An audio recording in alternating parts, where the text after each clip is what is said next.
Muy buenos días, amados hermanos y amigos, que el Señor me los continúe bendiciendo de una manera muy especial en este día domingo 24 de mayo del año 2020, año de plenitud divina y de morar bajo la gloria de nuestro Dios. Estamos profundamente agradecidos con el Señor por una vez más darnos el privilegio de juntos poder seguir estudiando su palabra a través de este medio. Gracias al Señor, la semana pasada pudimos iniciar lo que es el estudio del libro de los Hechos y hoy continuamos con ese tema. El libro de los Hechos del Espíritu Santo es maravilloso porque nos muestra todo lo que a través de la iglesia el Espíritu Santo hizo en el primer siglo, que quiere continuar haciendo en el presente. Así que vamos en esta mañana a tener una palabra de oración.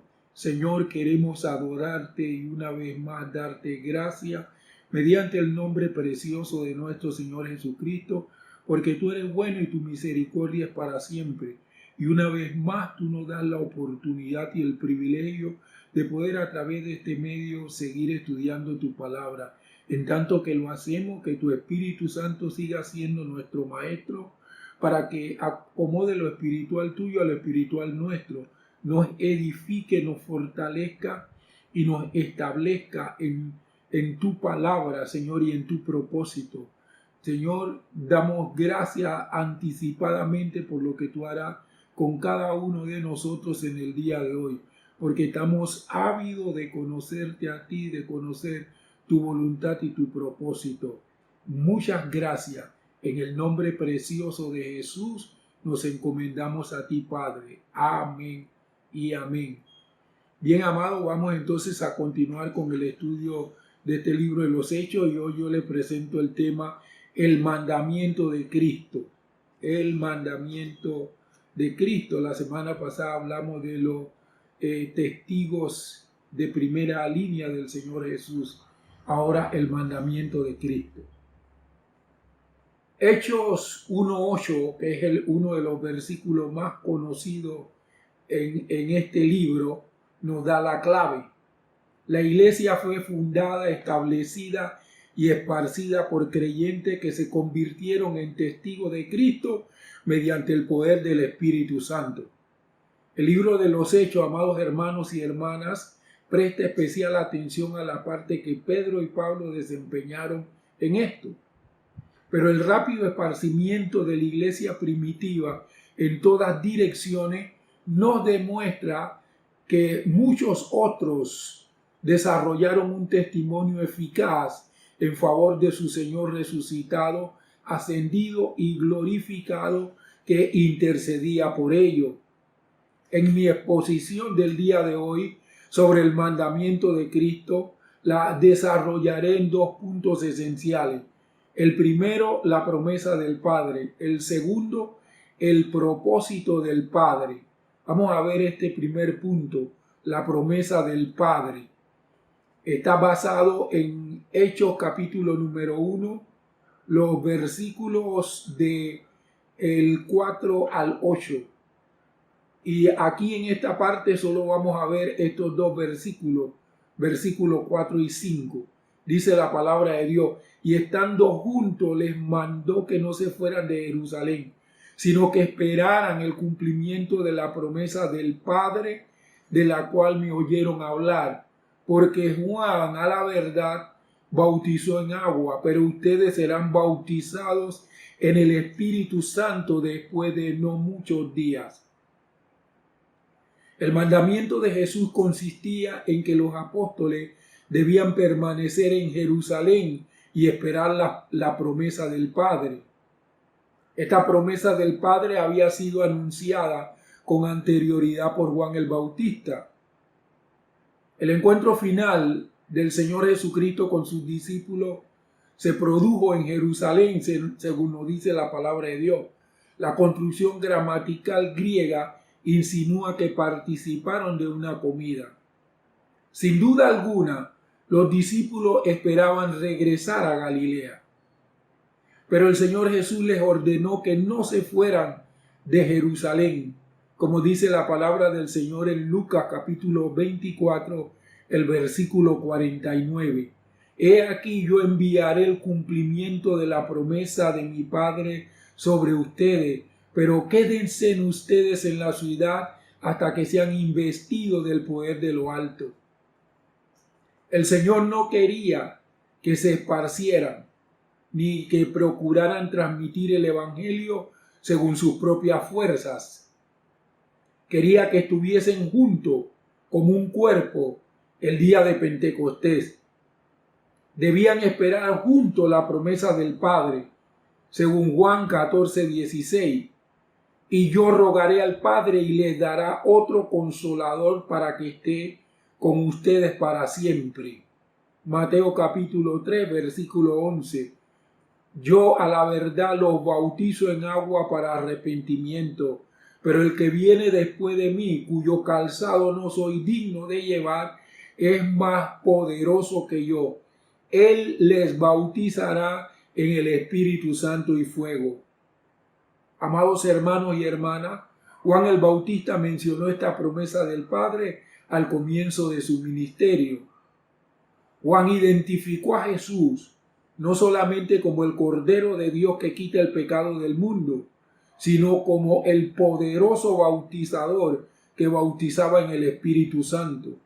Según dice la palabra de Dios en Juan, capítulo 1, versos 29 y 33. Dice así la palabra del Señor. Al día siguiente Juan vio a Jesús que venía hacia él y dijo: He aquí el Cordero de Dios que quita el pecado del mundo. Yo no lo conocía, pero el que me envió a bautizar en agua me dijo: aquel sobre quien vea descender el Espíritu Santo y posar sobre él, este es el que bautiza en el Espíritu Santo. El Señor Jesús estaba a punto de ascender al cielo e iniciar este ministerio. En el presente, Él sigue siendo el poderoso bautizador y siente tanta solicitud ahora que seamos llenos del Espíritu Santo como lo sentí entonces.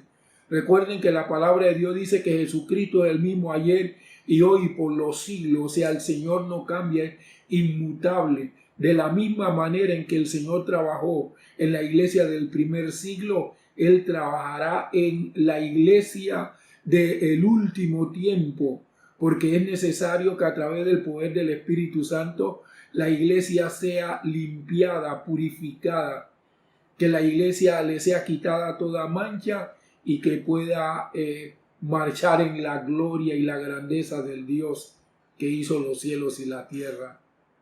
Amados y amadas, si Jesús hubiera permanecido en la tierra, su presencia física habría limitado la difusión del Evangelio, ya que físicamente solo podría estar en un solo lugar al mismo tiempo. Después de su ascensión, podría estar presente espiritualmente en todo lugar a través del Espíritu Santo. El Espíritu Santo se envió de manera que Dios estuviera con sus seguidores y en ellos después que Jesús ascendió al cielo. Si su espíritu reconfortaría y guiaría a la verdad a los apóstoles y discípulos del primer siglo, permaneciendo en ellos las palabras de Jesús, dándole las palabras oportunas y llenándolos con poder, como nosotros podemos leerlo en los capítulos 14, 15 y 16 del Evangelio de Juan. Después de la resurrección, el Señor Jesús sopló en los discípulos y dijo: reciban el Espíritu Santo, como dice Juan 20, 22. Inmediatamente antes de su ascensión, habló de un bautismo con el Espíritu Santo. Hechos 1:5.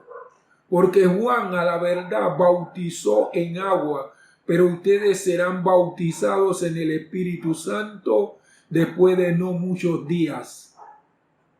Las Sagradas Escrituras nos enseñan, amados hermanos y hermanas, que el bautismo con el Espíritu Santo es subsiguiente a la conversión.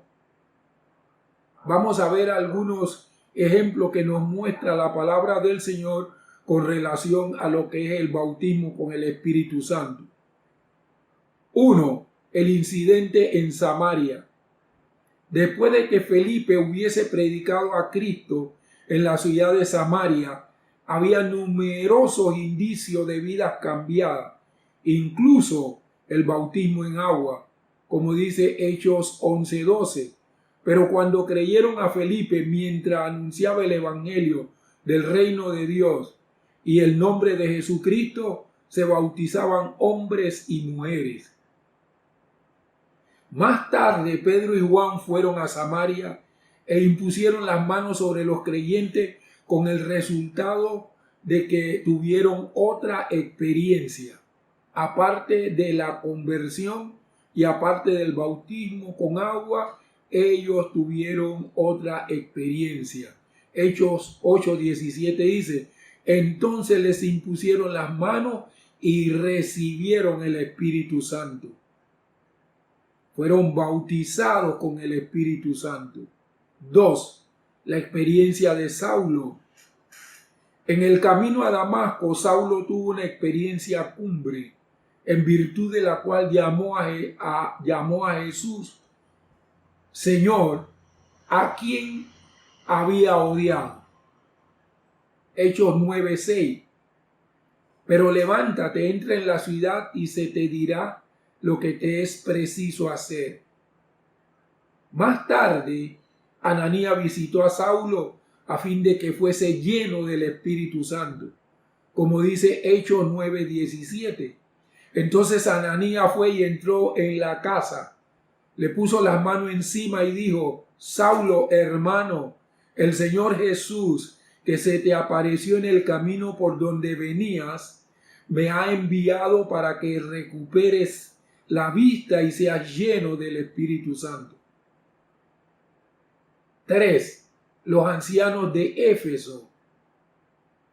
Después de que Pablo les hablara a los ancianos de Éfeso sobre Jesús, esos ancianos creyeron y fueron bautizados en agua, como dice Hechos 19:5. Cuando oyeron esto, fueron bautizados en el nombre del Señor Jesús. Posteriormente, la Biblia dice que Pablo les impuso las manos y ellos fueron llenos del Espíritu Santo, como dice Hechos 19:6. Y cuando Pablo les impuso las manos, vino sobre ellos el Espíritu Santo y ellos hablaban en lenguas y profetizaban. Amados y amadas, de tanta importancia es este bautismo en el Espíritu Santo, que Jesús no permitió que sus discípulos obedecieran el mandamiento de testificar a las naciones hasta que no fuesen primero llenos del Espíritu Santo. Yo no creo que en la actualidad el Señor Jesucristo ha cambiado. El Espíritu Santo vino para reemplazar al Señor Jesucristo como el otro consolador. Y si nosotros ya no necesitamos el bautismo con el Espíritu Santo, entonces la iglesia no es la misma. Por eso es que nosotros no vemos la iglesia del presente como fue la iglesia del primer siglo. La diferencia es que todos fueron llenos del Espíritu Santo. La promesa del Espíritu Santo es la clave de toda otra promesa. Hasta que no fuesen bautizados con el Espíritu Santo, no podrían obedecer como correspondía ningún otro mandamiento. Vamos a ir al segundo punto, el propósito del Padre. Hechos capítulo 1, versículos del 6 al 8. Dice: por tanto, los que estaban reunidos le preguntaron diciendo: Señor, ¿restituirás el reino a Israel en este tiempo? Él les respondió: a ustedes no les toca saber ni los tiempos ni las ocasiones que el Padre dispuso por su propia autoridad. Pero recibirán poder cuando el Espíritu Santo haya venido sobre ustedes, y me serán testigos en Jerusalén, en toda Judea, en Samaria y hasta lo último de la tierra. Amados y amadas, resulta muy difícil vivir una vida consagrada a Dios sin ese bautismo y llenura en el Espíritu Santo. Para los discípulos, la promesa del Espíritu Santo probablemente los hizo recordar la profecía del Espíritu que descansaba sobre el Mesías, como dice la palabra del Señor en Isaías capítulo 11, versículo 2. Esto dice del Mesías: sobre él reposará el Espíritu del Señor, espíritu de sabiduría y de inteligencia, espíritu de consejo y de fortaleza, espíritu de conocimiento y de temor del Señor. El mismo pasaje en Isaías hace mención de las bendiciones del milenio. En sus mentes, en la mente de los apóstoles, de los discípulos de Jerusalén, estaba aún íntimamente relacionado con las esperanzas políticas de los rabíes relativa a un reino mundial. Esperaban a un Mesías que derrocara el imperio romano y capacitara a los judíos para ascender al poder en una gran campaña victoriosa sobre las naciones. Se habían olvidado de la promesa de Dios hecha a Abraham de traer bendición a toda la familia de la tierra, como dice Génesis 12, versículos 3 y 7. Bendeciré a los que te bendigan y a los que te maldigan maldeciré, y en ti serán bendita toda la familia de la tierra. Versículo 7. Y se le apareció el Señor a Abraham y le dijo: a tu descendencia daré esta tierra. Y él edificó allí un altar al Señor, quien se le había aparecido. Ahora, aquí en estos dos versículos hay una promesa para nosotros los gentiles, toda la familia de la tierra, y hay una promesa también para la descendencia en cuanto a la carne de Abraham. Génesis 22, 18. Pero noten que en esos dos versículos primero se habla de toda la familia de la tierra y después se le da la promesa a la descendencia de Abraham. ¿Por qué Dios mencionó a la familia de la tierra primero que a los descendientes de Abraham? Eso tiene que tener algún propósito, porque Dios hace todas las cosas con propósito. Génesis 22, 18 dice: en tu descendencia singular serán benditas todas las naciones de la tierra, por cuanto obedeciste mi voz. Ahora miremos lo que dice el apóstol Pablo en el Nuevo Testamento, en Gálatas, capítulo 3, los versículos 8 y 16. Y la Escritura, habiendo previsto que por la fe Dios había de justificar a los gentiles, anunció de antemano el evangelio a Abraham, diciendo: en ti serán benditas todas las naciones. Versículo 16. Ahora bien, las promesas a Abraham fueron pronunciadas también a su descendencia. No dice y a los descendientes, como refiriéndose a muchos, sino a uno solo, y a tu descendencia, que es Cristo, dice el apóstol Pablo. Miren, los discípulos del Señor Jesús, los apóstoles, amados hermanos y hermanas, ellos no tenían idea de llevar el evangelio de nuestro Señor Jesucristo a las naciones. Es decir, a nosotros los gentiles, a los gentiles del primer siglo, llevarlos a los pies de Cristo. No, ese no era el propósito de la iglesia de Jerusalén. No deseaban la salvación del mundo. Parte del mensaje del libro de los Hechos tiene por objeto demostrar qué manera el Espíritu Santo destruyó prejuicios profundamente arraigados hasta que los creyentes de la iglesia primitiva llegaron a comprender que Dios ama en realidad al mundo y no solo a Israel. Amados hermanos, en el presente, los judíos que no conocen al Señor Jesucristo están en la misma condición. Los rabíes de ahora son igualitos a los rabíes del primer siglo. ¿Por qué? Porque ellos no tienen el derramamiento del Espíritu Santo sobre ellos. Ellos no han sido investidos con poder de lo alto. Así que ellos piensan igual a la manera como pensaban los apóstoles antes de ser llenos del Espíritu Santo y de recibir las enseñanzas, la capacitación y el entrenamiento del mismo Espíritu Santo.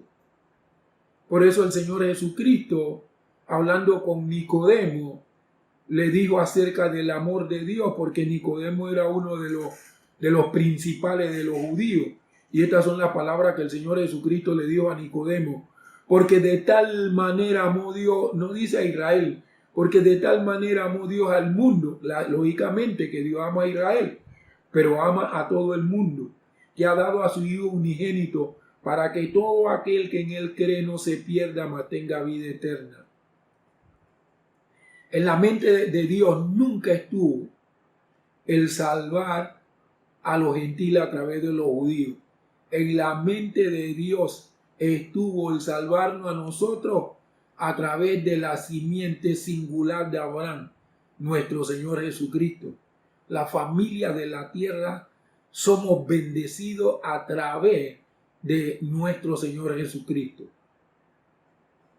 Entonces el Señor Jesús no negó que vendría el reino. El reino de Dios y el Rey de Dios se manifestarán aún en la tierra con poder y gloria, como dijo el Señor Jesús en Mateo 24:30.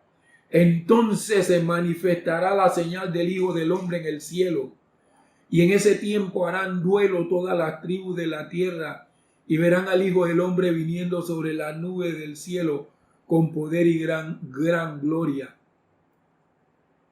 Pero, amados hermanos y hermanas, el Señor Jesús no le suministró detalles adicionales en esa oportunidad. Su actitud demostraba que necesitaban los apóstoles y la iglesia el poder del Espíritu Santo más que el satisfacer su curiosidad. Los tiempos, incluyendo el tiempo que transcurriría entre el retorno de Cristo y las sazones, incluso el tiempo que sería apropiado para el retorno de Cristo, el Padre lo puso en su propia potestad o lo fijó por su propia autoridad. En otras palabras, no le correspondía a ellos saber, ni necesitamos nosotros preocuparnos al respecto. Podemos dejar el futuro en las manos del Padre, que está bien seguro. Una excesiva preocupación por los detalles de lo que ocurrirá luego en el plan de Dios no es buena. Después de exhortar a la iglesia de Tesalónica en el sentido de que dirigiera el corazón hacia el amor de Dios y esperara con paciencia y esperanza a Cristo, el apóstol Pablo añade una advertencia en el sentido de que si alguien no trabaja, tampoco debe comer, sino que quedamos sin trabajar esperando nada más que venga el Señor Jesucristo, no tendríamos que morir porque no debiéramos, mis amados hermanos, de comer. Para poder comer hay que trabajar. Esa es la ley divina.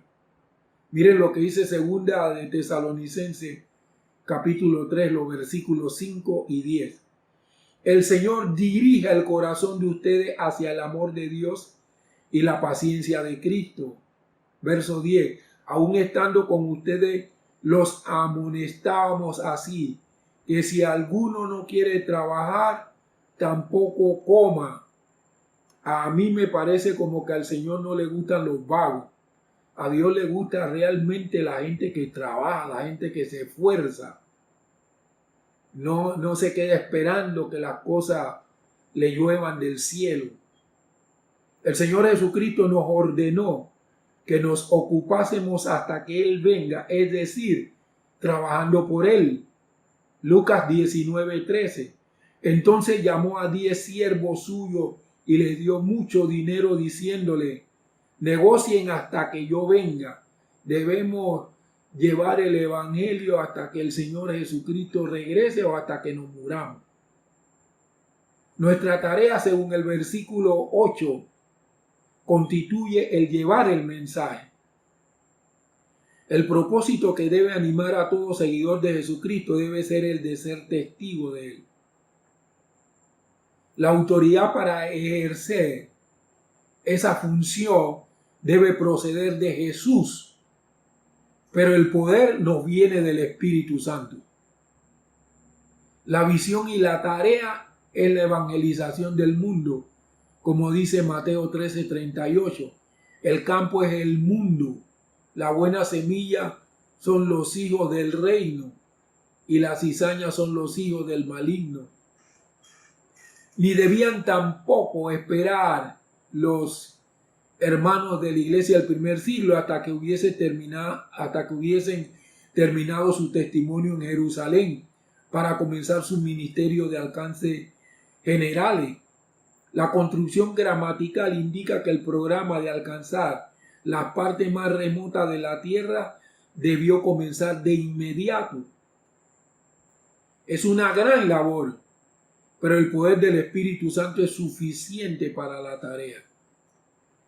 Después de que Jesús le dijera a sus discípulos que esperaran en Jerusalén, les aseguró que recibirían poder cuando el Espíritu Santo descendiera sobre ellos, como lo leímos ya en Hechos 1:8, pero recibirán poder cuando el Espíritu Santo haya venido sobre ustedes y me serán testigos en Jerusalén, en toda Judea, en Samaria y hasta lo último de la tierra.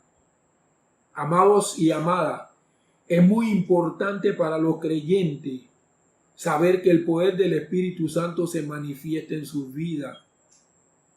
El Espíritu Santo siempre se ha manifestado.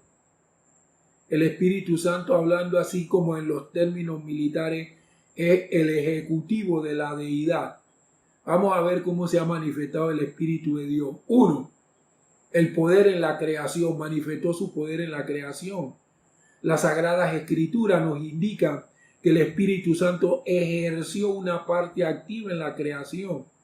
Como dice Génesis 1:2, y la tierra estaba sin orden y vacía, había tinieblas sobre la faz del océano, y el Espíritu de Dios se movía sobre la faz de la agua.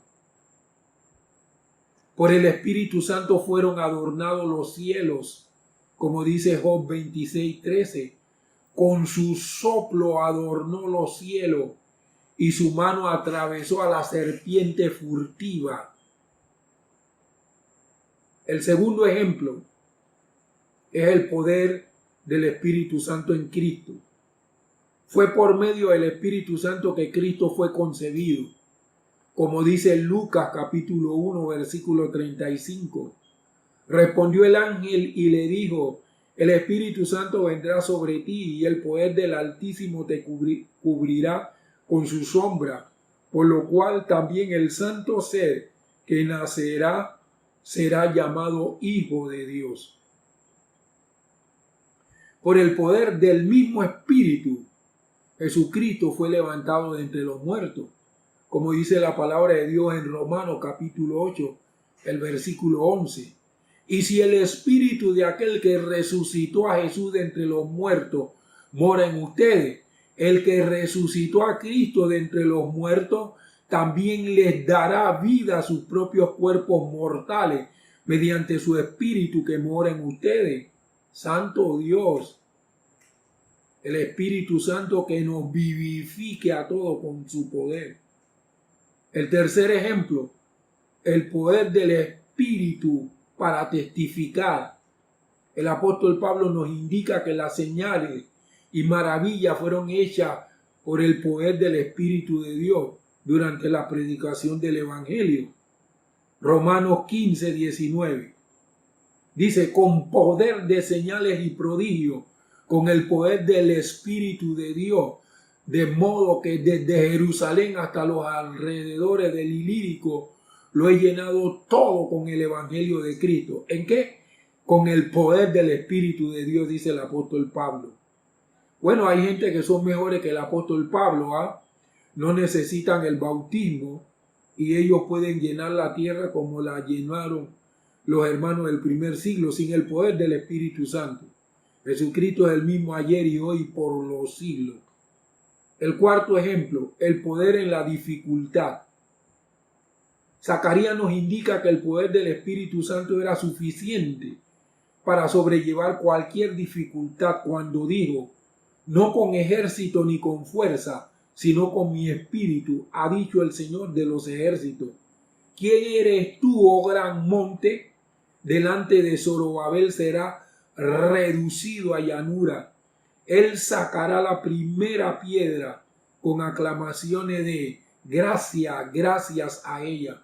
Zacarías capítulo 4, versículos 6 y 7. El quinto ejemplo, el poder del Espíritu Santo en los creyentes. Las Sagradas Escrituras nos dicen que el creyente será fortalecido. Efesios 3:16, fortalecido con el poder del Espíritu Santo. Efesios 3:16, a fin de que, conforme a la riqueza de su gloria, les conceda ser fortalecidos con poder por su Espíritu en el hombre interior. Con el poder del Espíritu Santo será intrépido nuestro testimonio. Hechos capítulo 6, versículos 5 y 10. Esta propuesta agradó a toda la multitud y eligieron a Esteban, hombre lleno de fe y del Espíritu Santo. Esteban estaba totalmente lleno del Espíritu Santo, rebosaba en el poder del Espíritu Santo. Se enfrentó con los judíos y era intrépido por el poder del Espíritu Santo. Miren lo que dice el versículo 10. Y no podían resistir la sabiduría y el espíritu con que hablaba. ¡Wow! Pero el Espíritu Santo también estimula a la esperanza por medio de su poder. Como dice Romanos capítulo 15, el versículo 13. Que el Dios de esperanza los llene de todo gozo y paz en el creer, para que abunden en la esperanza por el poder del Espíritu Santo. Amados hermanos, hablando acerca del mandamiento que dio el Señor Jesús, de ser revestido con el poder de lo alto, yo quiero terminar mi mensaje en el día de hoy con una interrogante que quiero desarrollar para hacer una aplicación de todo lo que yo he hablado en el día de hoy. La interrogante sería esta: ¿es más difícil hablar de Dios con algunas personas que con otras? ¿Por qué? Es interesante observar que las personas con quienes mantenemos contacto pueden ser divididas en tres categorías. Nuestros amigos íntimos y parientes sería la primera categoría. La segunda categoría, nuestros conocidos, tales como empleados u obreros que trabajan con nosotros, vecinos y amigos de la iglesia. Y el tercer grupo, personas que no conocemos en absoluto. Cuando se le pregunta a cuál de estos tres grupos es más difícil hablar de Cristo, son muchos los que responderán que es más fácil hablarle a aquellas personas que no conocemos. Estarán de acuerdo en que las personas más difíciles de alcanzar son quizás los amigos íntimos y los parientes. Y cuando a estas mismas personas se les pregunta con qué grupo tienen más posibilidad de tener éxito, responden que con compañeros de trabajo, o sea, miembros del segundo grupo. Cuando se les pidió que dieran sus razones por esta tendencia, respondieron de manera que el problema del trato con los parientes y amigos íntimos consiste en que nos conocen demasiado bien, saben cuáles son nuestras debilidades, la gente que está cerca de nosotros. Por otra parte, aquellos que no nos conocen en absoluto observan nuestros puntos fuertes que poseemos en virtud de la gracia de Dios. El grupo intermedio es el más fácil de alcanzar porque conocen nuestros puntos fuertes y aún no han podido descubrir nuestras debilidades. En base a estas observaciones, podemos llegar a la conclusión de que el testimonio del hombre no es más fuerte que su propia vida. Nuestra vida en Cristo es más fuerte que el testimonio que nosotros podamos dar.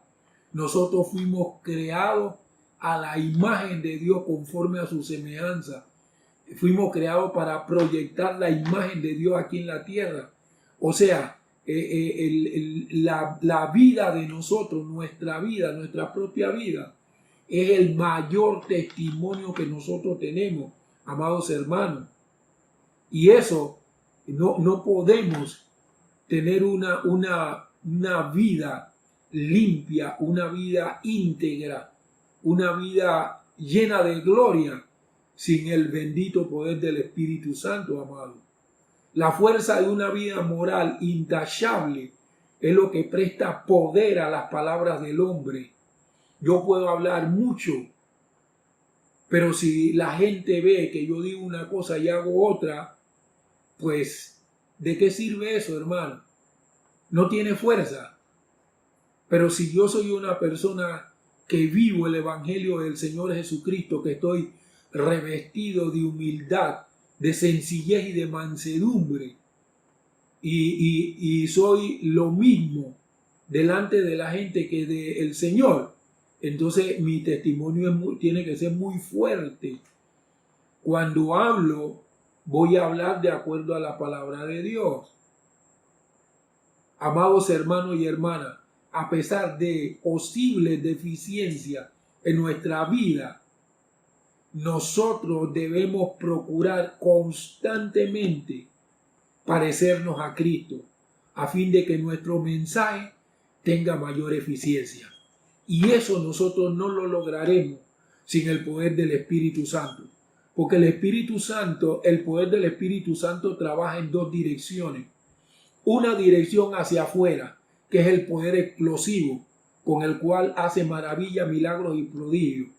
Y dos, hacia adentro, con el poder implosivo, que es el poder del fruto, el amor, el gozo, la paz, la paciencia, la benignidad, la bondad, la fe y la mansedumbre, la templanza.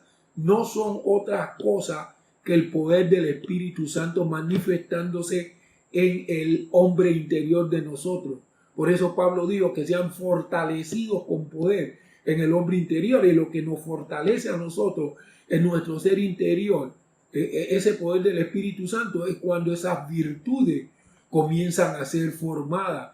Hay que agregarle a nuestra fe virtud, como dijo el apóstol Pedro.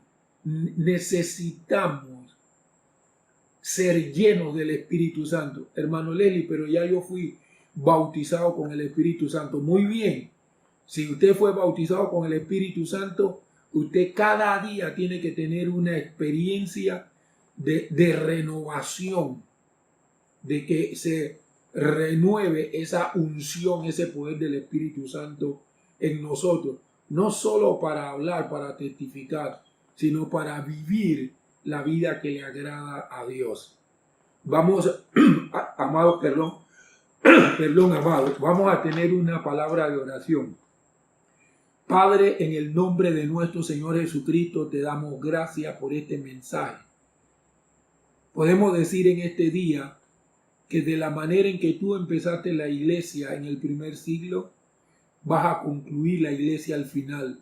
Va a ser una iglesia gloriosa, una iglesia sin mancha, sin arruga ni contaminación, porque tendrá la misma experiencia que tuvo la iglesia del primer siglo, la llenura del Espíritu Santo, creyente fortalecido en su ser interior por el poder de tu Espíritu Santo. Señor, ayúdanos a honrarte y a glorificarte, no solo con nuestra palabra, sino con nuestro estilo de vida. Que nuestro estilo de vida proyecte la imagen, el carácter de nuestro Señor Jesucristo aquí en la tierra. Nos queremos parecer a ti. Queremos, Señor, ser un vaso de tu amor. Queremos ser como tú.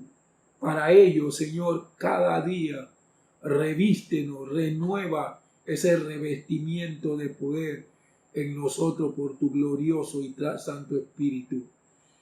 Señor, te damos gracias por este tiempo tan especial que nos ha dado de seguir estudiando el capítulo número 1 del libro de los Hechos. A ti te damos toda honra y toda gloria en el nombre precioso de nuestro Señor Jesucristo. Amén y amén.